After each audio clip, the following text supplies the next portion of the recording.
Adémaï et la Nation armée, un court-métrage de 1932 de Jean de Marguenat, avec dans les rôles principaux Noël Noël, Léonce Corne et Hubert Dex.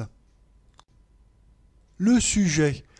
La République française cosmopolite, dans un accès de paranoïa, décide un beau jour, afin de défendre la patrie des droits de l'homme, d'instaurer la mobilisation générale, c'est-à-dire la nation armée, et cela consiste à imposer aux femmes, aux enfants et aux vieillards des périodes militaires afin d'en faire de valeureux soldats. C'est ainsi que le pauvre conscrit Adémaï voit un jour arriver à sa caserne bien des femmes, des enfants et des vieillards, et on lui confie le soin d'en faire de valeureux soldats.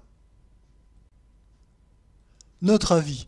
Le personnage d'Adémaï, paysan breton, tout à la fois roublard et naïf, a été créé par le chansonnier Paul Colline et interprété à l'écran, la plupart du temps, par Noël Noël, autre chansonnier parisien, et c'est ici, avec Adémaï et la Nation armée, le premier film de la série qui en comprendra une demi-douzaine.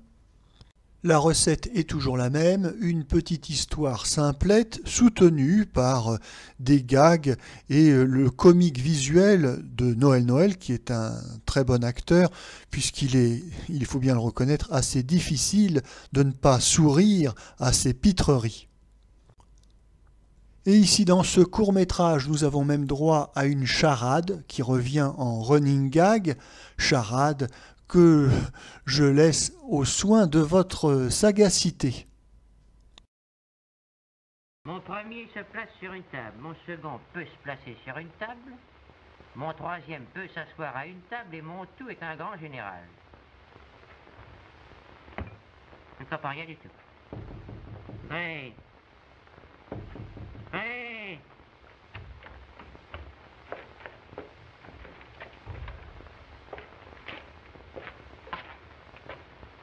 L'adjudant, du soldat Adémaï Joseph, Adémaï Clément, Joseph Gioux, s'appelle Joseph, l'adjudant. Troisième compagnie. Est un grand général. Général de brigade ou un général de division? L'adjudant, pas général de brigade, soldat de deuxième classe, l'adjudant.